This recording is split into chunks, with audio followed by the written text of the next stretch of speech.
الحمد لله نحمده ونستعينه ونستغفره ونؤمن به ونتوكل عليه ونعوذ بالله من شرور أنفسنا ومن سيئات أعمالنا من يهده الله فلا مضل له ومن يضلله فلا هادي له ونشهد أن لا إله إلا الله وحده لا شريك له ونشهد أن سيدنا ومولانا محمدا عبده ورسوله الذي أرسله بالحق بشيرا ونذيرا وداعيا إلى الله بإذنه وسراجا منيرا أما بعد فقد قال الله تعالى في كلامه المجيد وفرقانه الحميد أعوذ بالله من الشيطان الرجيم بسم الله الرحمن الرحيم ولله على الناس حج البيت من استطاع إليه سبيلا ومن كفر فإن الله غني عن العالمين وقال رسول الله صلى الله عليه وسلم من حج لله فلم يرفث ولم يفسق رجع كيوم ولدته أمه أو كما قال عليه الصلاة والسلام إن الله وملائكته يصلون على النبي يا أيها الذين آمنوا صلوا عليه وسلموا تسليما اللهم صل على محمد وعلى آل محمد كما صليت على إبراهيم وعلى آل إبراهيم إنك حميد مجيد اللهم بارك على محمد وعلى آل محمد كما باركت على إبراهيم وعلى آل إبراهيم إنك حميد مجيد اللهم صل وسلم وبارك عليه মহান আল্লাহ রব্বুল আলামিনের দরবারে শুকরিয়া আদায় করছি সকলে বলি আলহামদুলিল্লাহ 1445 হিজরি সনের শাওয়াল মাসের আজকে 23 তারিখ রমজানের পরে পরবর্তী মাসের 23 দিন আজকে গত হতে যাচ্ছে পবিত্র মক্কা মুকাররমা মদিনা মুনাওয়ারার উদ্দেশ্যে হাজী সাহেবদের প্রথম ফ্লাইট বাংলাদেশ থেকে ছেড়ে যাবে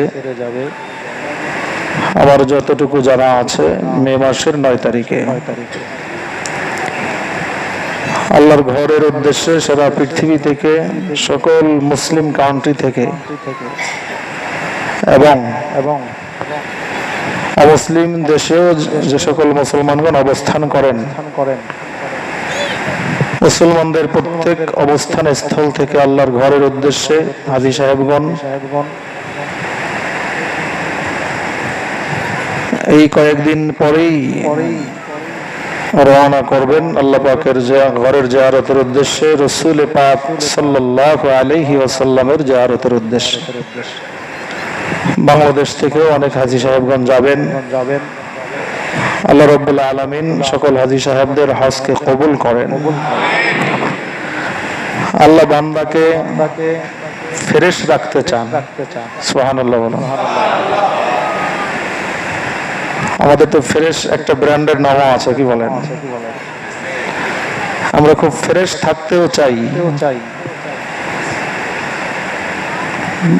আরবি ভাষায় বলা হয় তাহারাত, পবিত্রতা। উর্দুতে বলা হয় পাক, বাংলায় বলা হয় পরিষ্কার পরিচ্ছন্নতা। তো ফ্রেশ থাকা, পবিত্র থাকা, পরিষ্কার পরিচ্ছন্ন থাকা, এটার দুইটা দিক। একটি দিক হলো ধুলাবালি, অপরিচ্ছন্নতা থেকে পরিচ্ছন্ন থাকা। আরেকটি হলো গুনাহ থেকে পবিত্র থাকা, পরিষ্কার পরিচ্ছন্ন থাকা। আল্লাহ রাব্বুল আলামিন তার বান্দাদেরকে গুনাহ থেকে পরিচ্ছন্ন রাখতে চান, পরিষ্কার রাখতে চান, পবিত্র রাখতে চান। কারণ জান্নাতে যাওয়ার জন্য গুনাহ থেকে পরিচ্ছন্ন থাকা জরুরি। জান্নাতি হওয়ার জন্য গুনাহ থেকে পাক হওয়া, পরিষ্কার হওয়া জরুরি। পবিত্র হজের যে বিধান, এটাও বান্দাকে পরিষ্কার করা, পরিচ্ছন্ন করা, পবিত্র করা। রাসূল পাক সাল্লাল্লাহু আলাইহি ওয়াসাল্লাম বলেছেন, মান হাজ্জা লিল্লাহি ফালাম ইয়ারফাস ওয়ালাম ইয়াফসুক, যে ব্যক্তি আল্লাহর জন্য হজ করবে, অপরাধ করবে না, অশ্লীল কথাবার্তা বলবে না, অশ্লীল কাজকর্ম করবে না, রাজাআ কা ইয়াউমিন ওয়ালাদাতহু উম্মুহু,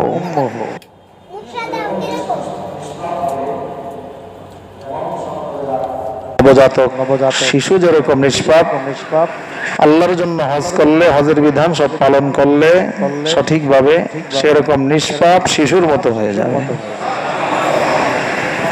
আল্লাহ পাকের যতগুলো বিধান আছে, সব বিধানের মধ্যে আমরা দেখব মাগফিরাত সংযুক্ত আছে, ক্ষমার ঘোষণা আছে। তো মাগফিরাত সংযুক্ত না থাকলে বান্দা জান্নাতি হতে পারবে না। রমজান কয়েকদিন আগে রোজা গেল, আমরা সেখানে উলামায়ে কেরামের মুখে শুনেছি, কোরআন হাদিস থেকে জেনেছি, আউয়ালুহু রাহমাতুন আওসাতুহু মাগফিরাতুন ওয়া আখিরুহু ইতকুম মিনান নার। রমজানের মাঝের দশককে বলা হয়েছে মাগফিরাত, ক্ষমা। ক্ষমা অনেক বড় কাজ, এবং দুনিয়া আখিরাত, ইহকাল পরকাল উভয় জীবনে, উভয় জগতে এটা খুব জরুরি। তো সম্মানিত মুসল্লিয়ানে কেরাম, আজকে আমরা হজের বিষয়ে আলোচনা করব। যার উপরে হজ ফরজ, এই ফরজ হজ আদায় না করে যদি সে মারা যায়, রাসূল পাক সাল্লাল্লাহু আলাইহি ওয়াসাল্লাম বলেন, সে ইহুদি হয়ে মারা যাক অথবা খ্রিস্টান হয়ে মারা যাক, এই বিষয়ে আমার কিছু আসে যায় না। এই কথা কখন বলা হয়? গোসা হয়ে বলা হয়, রাগ করে বলা হয়। এই জন্য যাদের উপরে হজ ফরজ, তাদের হজ করা জরুরি, বিলম্ব না করা। বিলম্ব করতে গেলে যদি হায়াত শেষ হয়ে যায়, মারা যায়, তাহলে একটি ফরজ বিধান লঙ্ঘন করার অপরাধ নিয়ে আমাকে মরতে হইল। আল্লাহ রাব্বুল আলামিন পবিত্র কোরআনুল কারীমের বিভিন্ন জায়গায় হজের কথা বলেছেন। আদম আলাইহিস সালাম থেকে শুরু করে মুহাম্মদুর রাসূলুল্লাহ সাল্লাল্লাহু আলাইহি ওয়াসাল্লাম পর্যন্ত 1,24,000 নবী রাসূল আলাইহিমুস সালাম সকলেই হজ করেছেন। সুবহানাল্লাহ বলুন। পবিত্র কাবাগর হজের কেন্দ্রবিন্দু। হজের কয়েকটি ফরজ রয়েছে, ওয়াজিব রয়েছে। ফরজের মধ্যে কাবাগর তাওয়াফ করা, আরাফার ময়দানে অবস্থান করা, আর তার আগে আছে ইহরাম করা।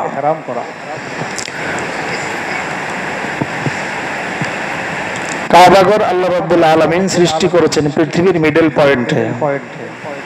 পৃথিবীতে যখন কোনো ঘর ছিল না, প্রথম ঘর কাবাগর। কোরআনুল কারীমের মধ্যে আল্লাহ রাব্বুল আলামিন এই ঘোষণা দিয়েছেন, ইন্না আউওয়ালা বাইতিন ওয়াদিআ লিন-নাসি লাল্লাযী বিবাক্কাতা মুবারাকান ওয়া হুদাল লিল-আলামিন।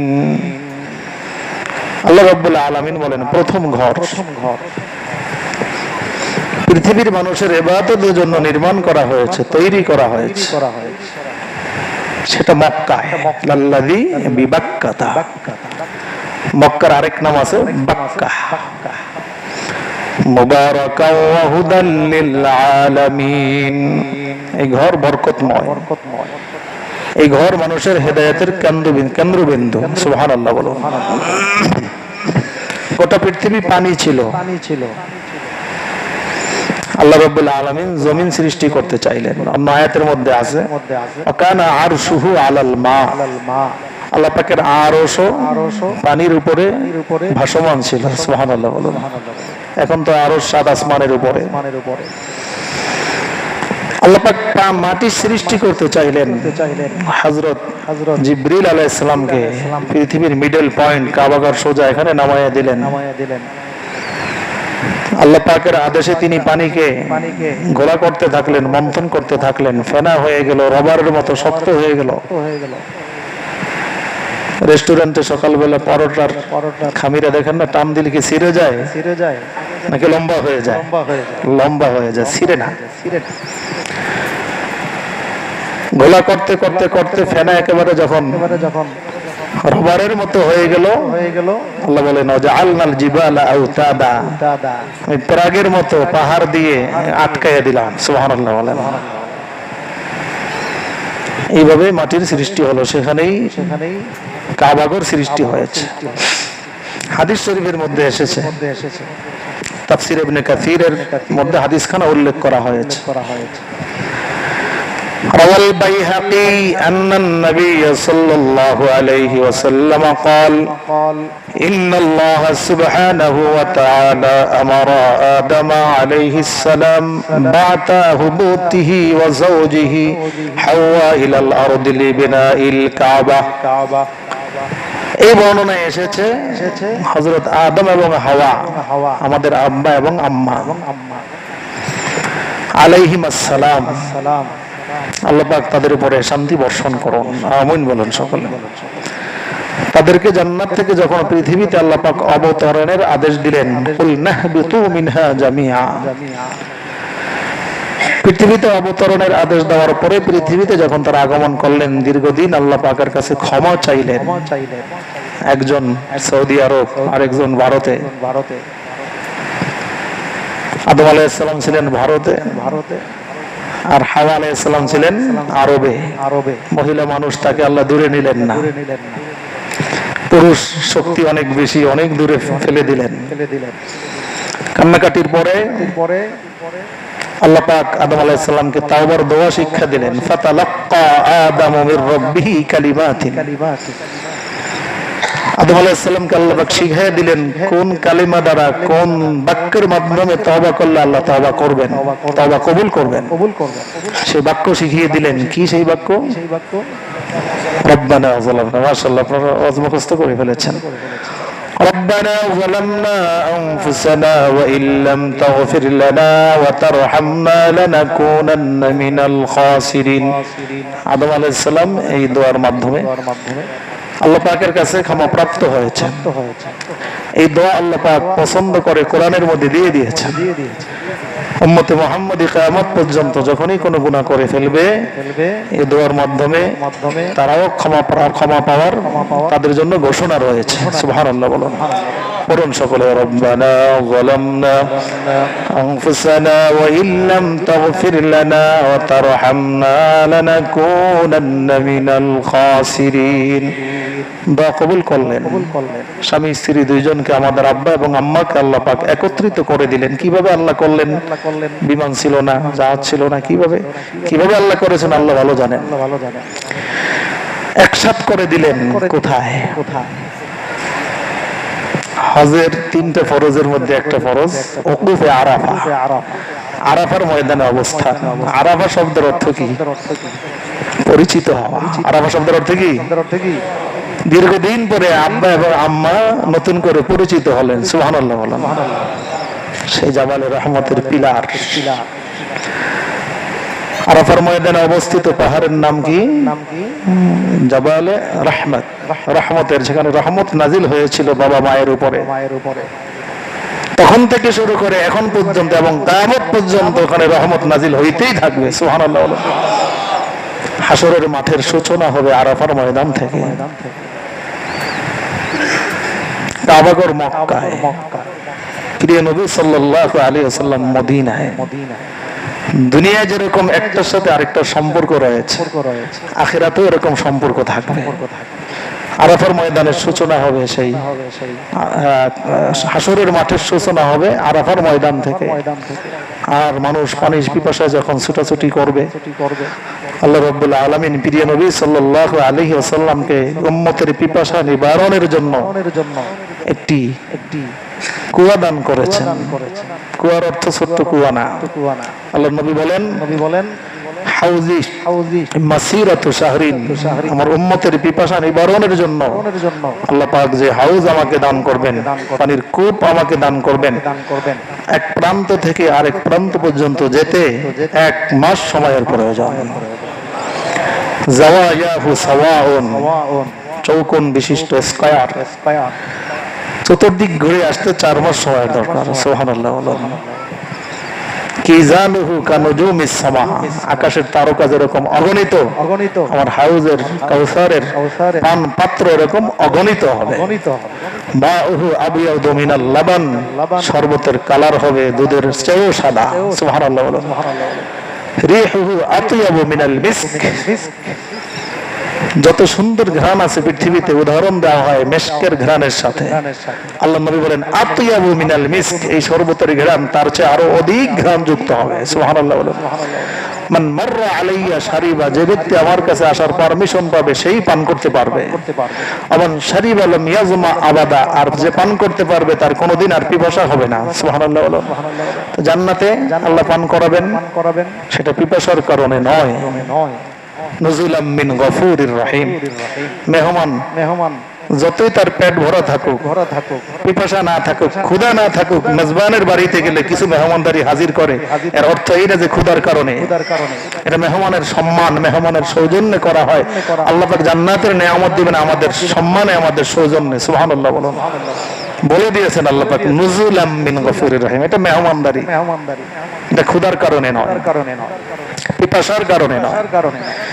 আল্লাহ নবী বলেন মান মাররা আলাইয়া শারিবা, আসতে পারলে পান করতে পারবে। আসার জন্য অনেক শর্ত শরায়ত আছে। একদল মানুষ আসতে চাইবে, ফেরেশতারা তাদেরকে বাধা দিবে। নবী বললেন বাধা দাও কেন? তারা বলবে ফেরেশতারা ইয়া রাসূলুল্লাহ, এরা বেদাতি, এরা মুশরিক, আপনার ইন্তেকালের পরে আপনার আদর্শের তাওয়াক্কা করে নাই, ধার ধারে নাই, যা মন চাইছে তাই করছে। এজন্য আল্লাহ পাকের পক্ষ থেকে তাদের ঢোকার কোনো পারমিশন নাই। রাসূল তখন বলবেন সাহকান সাহকান মান গায়্যারা বাদি, আমার পরে যারা আমার আদর্শ ধরে রাখো নাই, তোমাদের জন্য আল্লাহ পাকের লানত, তোমরা দূর হয়ে যাও, দূর হয়ে যাও। আমিও তোমাদের নবী না, তোমরাও আমার উম্মত না। নাউযুবিল্লাহ। বলো আল্লাহ যেন আমাদের অবস্থাটা এরকম না করেন। সকলে বলি আমিন। হাউজে কাউসারটা কোথায় হবে? আল্লাহ নবী সাল্লাল্লাহু আলাইহি ওয়াসাল্লাম বলেছেন আরাফার ময়দানের সূচনা তো, হাশরের মাঠের সূচনা তো আরাফা থেকে হবে, জাবালে রহমত থেকে হবে। হাউজে কাউসারটা হবে কোথায়? قال رسول الله صلى الله عليه وسلم ما بين بيتي ومنبري روضة من رياض الجنة, আমার ঘর এবং আমার মিম্বর, যেটা দাঁড়িয়ে আল্লাহর নবী খুতবা দিতেন। আর নবীর ঘর কোনটা? যেখানে এখন তিনি শুয়ে আছেন। মাঝখানের জায়গাটুকু রাওযাতুম মিন রিয়াজিল জান্নাহ, জান্নাতের বাগান। সুবহানাল্লাহ। একটা সময় তো এমন ছিল যতবার ইচ্ছা হাজী সাহেব সেখানে যেতে পারতেন। এখন কি হয়ে গেল? পৃথিবী কঠিন হয়ে গেল খুব। অনলাইনে আবেদন মঞ্জুর হইলে একবার মাত্র হজ এবং উমরার সফরে। আর যদি আবেদন মঞ্জুর না হয় তাহলে তো ফাঁকা গেল। কয়টা বছরের ব্যবধানে কত কঠিন হয়ে গেল। আল্লাহ পাক আমাদের সকলকে সেই রিয়াজুল জান্নাহে হাজিরি দেওয়ার তৌফিক দান করুন। মা বাইনা বাইতি ওয়া মিম্বারি রাওদাতুম মিন রিয়াদিল জান্নাহ, আমার ঘর এবং আমার মিম্বরের মাঝখানের জায়গাটুকু হলো জান্নাতের বাগান, জান্নাতের টুকরা। ওয়া মিম্বারি আলা হাউজি, আমার মিম্বার হলো হাউজে কাউসারের উপরে। কিয়ামতের ময়দানে এই মিম্বারের নিচ থেকে হাউজে কাউসারের সূচনা হবে। হাজী সাহেবগণ সে আরাফার ময়দানেও গিয়ে থাকেন, এটা তো ফরজ। আর রাসূল পাক সাল্লাল্লাহু আলাইহি ওয়াসাল্লামের মহব্বতে, আকর্ষণে, টানে মদিনা মুনাওয়ারায় গিয়ে থাকেন। হাদিস শরীফে এসেছে আল্লাহ রাসূল বলেন, মান হাজ্জা, হজ করার পরে সুম্মা যারা কবরি, আমার কবর, আমার রওজা মুবারক জিয়ারত করবে, ওয়াজাবাত লাহু শাফাআতি, তার জন্য আমার সুপারিশ ওয়াজিব হয়ে যাবে। সুবহানাল্লাহ। অনেক কথা অনেকে বলে, মিডিয়ায় অনেক কথা শুনে থাকেন, আপনারা এদিকে কর্ণপাত করবেন না। হজের পরে মদিনায় যাওয়াটা, এটার ব্যাপারে অনেকে কথা বলে থাকে, নাউজুবিল্লাহ। বলো, কত ফিতনা বের হয়েছে। রাসূল পাক সাল্লাল্লাহু আলাইহি ওয়াসাল্লাম মদিনা মুনাওয়ারায় শুয়ে আছেন। হাজী সাহেবগণ যতদিনই মদিনায় থাকেন, একবার জিয়ারত করার পরে আবার জিয়ারত করতে মন চায়। মনে হয় জীবনের, মনে হয় নিজের যত প্রিয় ব্যক্তি পৃথিবীতে আছেন, সবচেয়ে বড় প্রিয় ব্যক্তি আল্লাহ রাসূল সাল্লাল্লাহু আলাইহি সাল্লাম, বারবার তার সাথে দেখা করতে মন চায়। একবার ঘুরে এসে আবার যেতে মন চায়, আবার যেতে মন চায়। একটু বেশি সময় পার হয়ে গেলে মনের মধ্যে শূন্যতা শুরু হয়ে যায়, অভাব শুরু হয়ে যায়। আবার নবীর দরবারে হাজিরা দিলে আবার আত্মার তৃপ্তি হয়। সুবহানাল্লাহ। বলো, আমার তো মনে হয় সকলেরই এরকম হয়। একজন আপনজন আল্লাহ রাসূল সাল্লাল্লাহু আলাইহি ওয়াসাল্লাম বলেছেন, লা ইউমিনু আহাদুকুম হাত্তা আকুনা হাব্বা ইলাইহি মিন ওয়ালিদিহি ওয়া ওয়ালাদিহি ওয়ান নাসি আজমাইন। পৃথিবীর সকল মানুষ, পিতা মাতা, স্ত্রী সন্তান, বন্ধু বান্ধব, সকলের চেয়ে আমাকে বেশি ভালোবাসতে না পারলে লা ইউমিনু, ওই ব্যক্তি ঈমানদার হতে পারে না। আল্লাহ রাসূলকে আমরা ভালোবাসি কিনা? অনেক সময় মনের মধ্যে দুর্বলতা আসে, মনে হয় আমার সন্তানের চেয়ে বেশি ভালোবাসতে পারি নাই, মনে হয় আমার স্ত্রীর চেয়ে বেশি ভালোবাসতে পারি নাই, মনে হয় আমার বাবা মায়ের চেয়ে বেশি ভালোবাসতে পারি নাই। আমাদের দাওরায়ে হাদিসের ক্লাসে এখন থেকে 25 বছর আগে হযরত মাওলানা মাহমুদুল হাসান দামাত বারাকাতুহুম হুজুর হাদিস পড়াইতেছিলেন। আমরা প্রশ্ন করেছিলাম, হুজুর তাহলে তো ঈমান তো আমাদের কারো নাই। দেখা যায় তো আমরা নিজেদের আত্মীয় স্বজনকে যতখানি ভালোবাসি, আল্লাহ রাসূলকে ততখানি ভালোবাসি, এরকম তো মনে হইতেছে না। হুজুর বললেন বিষয়টা এরকম না। আল্লাহর নবীকে যদি কেউ ঠাট্টা করে, বিদ্রূপ করে, তখন কি তুমি সহ্য করতে পারো? পারি। আমরা সহ্য করতে পারি না। আমাকে যদি কেউ গালি দেয়, এটা হয়তো আমি সহ্য করে নেই। আমার সন্তানকে দিলে, আমার বাবাকে দিলে, আমার মাকে দিলে আরেকটু কষ্ট লাগে। কিন্তু আল্লাহর রাসূলকে কেউ গালি দিলে তার চেয়ে অনেক গুণ বেশি কষ্ট লাগে আমাদের কলিজার মধ্যে। এটাই ভালোবাসার প্রমাণ বহন করে। সম্মানিত হাজিরিন, যেটা বলতেছিলাম, হযরত আদম এবং হাওয়া আলাইহিস সালামকে পৃথিবীতে আল্লাহ পাক পাঠিয়ে দিলেন। বহু বছর পরে আরাফার ময়দানে তাদের সাক্ষাৎ হলো, পরিচয় হলো নতুন করে। আল্লাহ রাব্বুল আলামিন তখন আদম আলাইহিস সালামকে আদেশ করলেন, লিবিনাইল কাবা, কাবাঘর নির্মাণ করার জন্য, তৈরি করার জন্য। সুম্মা আবা আমারা বিতাওয়াফিহিমা, এবং বাবা মা উভয়কে, আদম এবং হাওয়া আলাইহিমাস সালামকে তাওয়াফ করার আদেশ দিলেন। সুম্মা ক্বালা ইয়া আদম আনতা আউয়ালুন নাসি ফিল আরদি ওয়া হাযিহিল কাবাতু আউয়ালু বাইতিন উদিআ লিন-নাস। জিবরিল আলাইহিস সালামের মাধ্যমে আল্লাহ রাব্বুল আলামিন জানিয়ে দিলেন আদম আলাইহিস সালামকে, হে আদম, আনতা আউয়ালুন নাসি ফিল আরদ, এই পৃথিবীর বুকে তুমি প্রথম মানব, প্রথম মানুষ। হাযিহিল কাবাতু আউয়ালু বাইতিন উদিআ লিন-নাস, আর মানুষের ইবাদতের জন্য এই কাবা ঘরকে প্রথম তৈরি করা হলো, নির্মাণ করা হলো। সুবহানাল্লাহ। ওয়ালিল্লাহি আলান নাসি হিজ্জুল বাইতি মান ইসতাতা ইলাইহি সাবিলা, যার কাবা ঘরে যাওয়ার সক্ষমতা আছে, সামর্থ্য আছে, শারীরিক সুস্থতা এবং আর্থিক সক্ষমতা আছে, তার ওখানে যাওয়া, হজ করা ফরজ। কি রকম?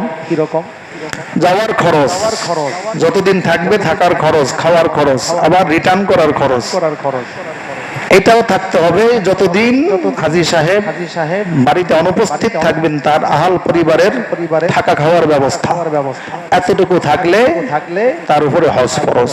বিষয়টা বুঝে আসছে? ওয়ালিল্লাহি আলান নাসি হিজ্জুল বাইতি মান ইসতাতা ইলাইহি সাবিলা, যার সক্ষমতা আছে। এই সক্ষমতার অর্থ এটা। তো যাদের উপরে হজ ফরজ কঠিন ছিল কয়েক বছর আগে, সিরিয়াল পাওয়া যাইতো না। এখন তো সিরিয়ালটা সহজ হয়ে গেছে, কি বলেন? দেখা যায় যেই বছর হজে যাবে ওই বছর রেজিস্ট্রেশন করলে, নিবন্ধন করলেও যাওয়া যায়। আল্লাহ পাক কখন কি সহজ করে দিবেন বলা যায় না। প্রচন্ড গরম ছিল কয়েকদিন। আল্লাহ পাক দেখছেন যে আমার বান্দারা আমার দিকে নত হয় কিনা। ফালাউলা ইয জাআহুম বাসুনা তাদাররু, কোরআনের আয়াত।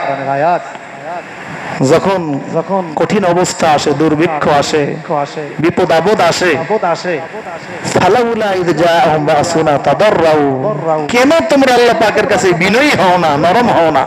ওয়ালাকিন কাসাত কুলুবুহুম, বরং তোমাদের অন্তর কলব পাথরের চেয়ে শক্ত হয়ে যায়। নাউযুবিল্লাহ।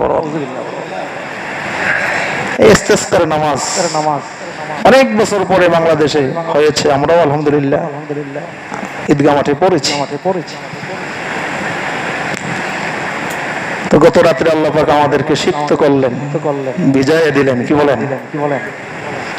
এই বৃষ্টি আল্লাহ ছাড়া কারো দেওয়ার ক্ষমতা আছে? যদি থাকতো তাহলে এতদিন দিয়ে দিত। কিছু জিনিস আল্লাহ পাকে রেখে দিয়েছেন তার হাতে। বুঝাইতে চান যে বান্দা, তোমাকে সাময়িক কিছু দিয়েছি, এটা তুমি মালিক নও, এটা তোমাকে দেওয়া হয়েছে সঠিক সদ্ব্যবহার করার জন্য। সবকিছুর মালিকানা কার হাতে? আল্লাহ পাকের হাতে। পানি খুব দামি, পানি ছাড়া বাঁচা সম্ভব না, বাতাস ছাড়া বাঁচা সম্ভব না। এরকম বহু জিনিস আছে, আল্লাহ যদি বন্ধ করে দেন। আল্লাহ তো বলেছেন, আমি রহিম, আমি রহমান, আমি গফুর, আমি গফফার, আমি দাতা, আমি ক্ষমাশীল। আমরা যেই পরিমাণ নাফরমানি করি তাতে আমাদেরকে না খাওয়ায় মারার কথাই ছিল। আমি যদি কোনো মালিকের চাকরি করি আর নিয়মিত মালিকের অবাধ্যতা করি, নাফরমানি করি, অমান্য করি, মালিক আমার চাকরি রাখবে? বরং শাস্তি দিয়ে আমাকে বিদায় করে দিবে। আমাদের মালিক অনেক বড় দয়ালু মালিক। সুবহানাল্লাহ বলেন। তিনি বলেছেন, সাবাকাত রাহমাতি আলা গাদাবি, যে আমার রাগ এবং আমার দয়া দুইটা পাল্লা দিয়েছিল। পাল্লা দেওয়ার পরে আমার দয়া আমার রাগকে পরাজিত করেছে। সুবহানাল্লাহ বলেন। আমার রাগ পরাজিত হয়ে গেছে, আমার রহমত অগ্রসর হয়ে গেছে সামনের দিকে। যদি এটাই না হইতো তাহলে আমাদের অবস্থা কি হয়ে যেত? এই হাত দিয়ে কত নাফরমানি করি, কত হারামের দিকে হাতকে বাড়াই, বেজার হয়ে আল্লাহ হাতটাকে কি করে দেন না? অবশ করে দেন না, অকেজ করে দেন না। শরীরের প্রতিটি অঙ্গ প্রত্যঙ্গের বিষয়ে যদি আল্লাহর রহমত না থাকতো, আমরা অন্ধ হয়ে যেতাম, বোবা হয়ে যেতাম, বধির হয়ে যেতাম, ল্যাংড়া হয়ে যেতাম, লুলা হয়ে যেতাম, আমাদের কি বলে পাগল হয়ে যেতাম। আল্লাহ রাব্বুল আলামিন আমাদেরকে ক্ষমা করে দেন। আরো জোরে বলুন আমিন। সম্মানিত হাজিরিন, হজ একটি গুরুত্বপূর্ণ বিধান। রাসূল পাক সাল্লাল্লাহু আলাইহি ওয়াসাল্লাম বলেছেন, আল হাজ্জুল মাবরুর লাইসা লাহু জাযাউন ইল্লাল জান্নাহ। কবুল হজের প্রতিদান একমাত্র জান্নাত। সকলে সুবহানাল্লাহ বলুন। বুনিয়াল ইসলামু আলা খামসিন, ইসলামের পাঁচ স্তম্ভ, তার মধ্যে একটি শাহাদাতু আল্লা ইলাহা ইল্লাল্লাহ ওয়া ইকামুস সালাহ ওয়া ইতাউজ যাকাহ ওয়াল হজ্জ ওয়া সাওমু রমাদান। পাঁচ স্তম্ভের একটি হলো হজ। যাদের উপরে ফরজ হয়েছে, ছেলেটা এখন পর্যন্ত বিবাহ করাইতে পারি নাই, মেয়ের বিবাহ বাকি, এই সেই অনেক অজুহাত। আল্লাহ না করুন যদি ইন্তেকাল হয়ে যায়, মৃত্যু হয়ে যায়, তাহলে একটি ফরজ বিধান লঙ্ঘন করার অপরাধ নিয়ে আমি মারা গেলাম। এই জন্য সময় ক্ষেপণ না করা, আল্লাহ আমাদেরকে তৌফিক দান করুন। সম্মানিত হাজিরিন, প্রতি বছর আমাদের আন-নূরি জামে মসজিদ পরিচালনা কমিটি হাজী সাহেবদের হজের প্রশিক্ষণের একটি ব্যবস্থা করে থাকেন। তো হজ সাধারণত জীবনে মানুষ একবার করে, তারপর আল্লাহ যাদেরকে তৌফিক দেন, সামর্থ্য দেন, বহুবার তারা করে। তো একবার জীবনে করলে দেখেন, আমরা এত বছর নামাজ আদায় করি, প্রশিক্ষণের কাগজ আছে উপরে, একটু ওই যে রুমে আছে, আনা হয় না মনে হয়, আপনি থাকেন না, ওই ছাত্র যাইতেছে। এত নামাজ পড়ি, 5 ওয়াক্ত পড়ি, এত বছর পড়লাম, তারপরেও যদি কারো সামনে দাঁড়াই, কোনো আলেমের সামনে, যে হুজুর দেখেন তো আমার নামাজটা হয় কিনা, দেখা যাবে 2 রাকাত নামাজে কয়েক ডজন ভুল বের হবে। হবে কিনা বলেন? যা দেখা যায় তাতেই বের হবে, আর যা দেখা যায় না, শোনা যায় না, চুপে চুপে কত কেরাত পড়ি, এর মধ্যে তো আরো ভুল আছে। এত নামাজ পড়লাম, মাকে দেখলাম পড়তে, বাবাকে দেখলাম পড়তে, দেখে দেখে শিখলাম, শুনে শুনে শিখলাম, পড়াশোনা করে শিখলাম, তাতে যদি এত ভুল হয়, জীবনে একবার হজ, এতে কি ভুল হওয়ার সম্ভাবনা আছে না? এজন্য প্রশিক্ষণ দরকার, পড়াশোনা দরকার, প্রশিক্ষণ দরকার। আলহামদুলিল্লাহ, আমাদের সাবেক ইমাম ও খতিব হযরত মাওলানা নুরুল আমিন আতিকি রহমাতুল্লাহ আলাইহি থেকে শুরু করেই মসজিদ পরিচালনা কমিটি আমাদেরকে হজ প্রশিক্ষণের একটি উপহার দিয়ে থাকেন, আর আমাদের এই পরিচালনা করে থাকেন আমাদের অত্র অঞ্চলে যিনি হজ প্রশিক্ষণে খুব প্রসিদ্ধ। আল্লাহ পাক এক একজন দ্বারা এক এক কাজ করান। উলামায়ে কেরাম সকলেই এই দায়িত্বটি পালন করার মতো সামর্থ্য রাখেন, শক্তি রাখেন, এলেম রাখেন। কিন্তু মুফতি হযরত মাওলানা মুফতি মুহাম্মদ ইয়াহিয়া সাহেব দামাত বারাকাতুহুম, তাকে আল্লাহ পাকে হজ প্রশিক্ষণের জন্য কবুল করেছে। 3 দিন পর্যন্ত মোল্লা মসজিদ পল্লবী 12 নম্বরে হইতেছে, আজকে শেষ দিন। হুজুরের সাথে আমি যোগাযোগ করেছি, আজকে দ্বিতীয় দিন। আচ্ছা, তাহলে আমার জানা ছিল না, আজকে দ্বিতীয় দিন। তো হুজুরের সাথে কথা হয়েছে, হুজুর আমাদেরকে সময় দিয়েছেন 7 মে মঙ্গলবার। আজকে কয় তারিখ? 3 তারিখ। তো মে মাসের 7 তারিখ মঙ্গলবার আমাদের হজ প্রশিক্ষণ হবে। হুজুরের কাছে আমরা সময় বেশি চেয়েছিলাম, হুজুর বেশি দিতে পারেন না, একদিনই দিয়েছেন, এবং একদিনে 3 দিনের কাজ করে দিবেন বা বয়ান করে দিবেন। হুজুর বলেছেন আসর থেকে শুরু করে রাত 10টা পর্যন্ত সময় দিবেন। এবছর হজে যাওয়ার আছেন আলহামদুলিল্লাহ, আশা করি অনেকেই। দেখি আমার সামনে কেউ আছেন কিনা? হ্যাঁ, বিভিন্ন তালায় আছেন। আচ্ছা, জানিয়ে দিবেন। আমরা সকল মসজিদে, আমাদের আশপাশের সকল মসজিদে আমরা চিঠি পৌঁছিয়ে দিয়েছি, আপনারাও মুখে মুখে দাওয়াত দিয়ে দিবেন। যারা হজ করতে এবছর যাব না, তাদের তো প্রশিক্ষণের দরকার নাই। আছে কিনা? প্রয়োজন আছে কিনা? আমরা সকলেই থাকবো সেখানে। হাজী সাহেবদের সাথে থাকলে সোহবাতে সালেহ তোরা সালেহ কুনাত, হাজী সাহেবদের সাথে থাকলে থাকতে থাকতে আল্লাহ পাক হয়তো আমার হজকে কবুল করে ফেলবেন। একসময় আমি হজ করে ফেলবো।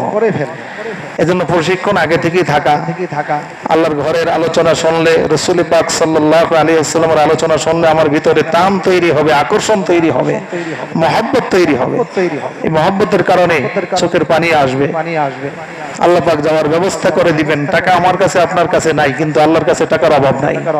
এজন্য চোখের পানি দিয়ে আল্লাহ পাকের কাছ থেকে আমাদের আদায় করে নিতে হবে।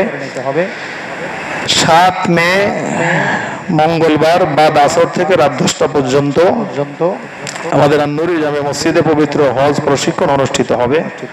পরিচালনায় হযরত মাওলানা মুফতি মুহাম্মদ ইয়াহিয়া দামাত বারাকাতুহুম, আয়োজনে আন-নূরি জামে মসজিদ পরিচালনা কমিটি। মহিলারা হজ করে থাকেন। মহিলাদের হজ ফরজ হওয়ার জন্য মাহরাম থাকা জরুরি। একজন পুরুষের হজ ফরজ হওয়ার জন্য বর্তমান বাজারে মোটামুটি 7 লাখ টাকা হইলে হয়ে যায়। একজন মহিলার জন্য 14 লাখ টাকা লাগে। আর যদি মাহরাম স্বামী অথবা বাবা অথবা ভাই এমনিই তারা যায় তাহলে আর তার এই টাকাটা লাগলো না, তার সাথে চলে গেল। কিন্তু কোনো মহিলা যদি এমন হয় তার কেউ নাই, হজে যাওয়ার টাকা আছে কিন্তু তার মাহরাম নাই, তার উপরে হজ ফরজ নয়, বুঝেন নাই? বাবাও নাই, ভাইও নাই, স্বামী নাই, ছেলে নাই, ভাতিজা নাই, ভাইগনা নাই, হতে পারে না এরকম?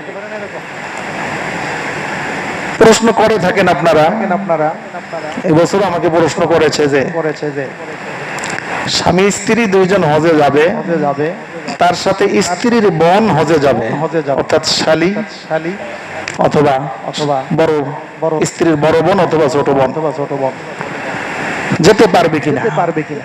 শরীয়ত যাওয়ার অনুমতি দেয় নাই, শরীয়ত যাওয়ার অনুমতি দেয় নাই। এভাবে অনেকে যায়, অনেক মহিলা নকল স্বামী বানাইয়া নকল ভাই আছে কিনা এরকম অন্য হাজী সাহেবদের সাথে দিয়া দেয়। একটি ফরজ আদায় করতে গিয়ে আরেকটি ফরজ আমি কি করলাম? লঙ্ঘন করলাম, তরক করলাম, এরকম যেন না হয়। তো মহিলাদের জন্য আমাদের আরিফ ভাই ব্লক 5 নম্বর রোড 20 নম্বর বাড়ি 3য় তলা, তিনি মহিলাদের বসার ব্যবস্থা সেখানে করে থাকেন, এবছরও করবেন। আমাদের প্রতি মাসে একটি ইসলাহি বয়ানের তারিখ হয়, এটাও 7 তারিখে ছিল। তো হজের প্রশিক্ষণের কারণে ইসলাহি বয়ান একদিন পরে হবে, 8 তারিখ বুধবার হবে। তো আরিফ ভাই তার বাড়িতে আমাদের মা বোনদের বসার ব্যবস্থা করবেন। মসজিদের 3য় 4র্থ তলায় আমরা আগে করতাম, এখন আর করার প্রয়োজন হবে না। আমরা জিজ্ঞেস করছি, অন্তত 50 জন মহিলা ওখানে বসার ব্যবস্থা আছে। তো দেখা যায় এত পরিমাণ আমাদের মহিলাদের সংখ্যা হয় না। সেই হিসাবে আপনাদের জানা থাকলেও মসজিদের রোড তো হলো 6 নম্বর রোড, তার পরের রোড 5 নম্বর রোড, ব্লক 5 নম্বর রোড 20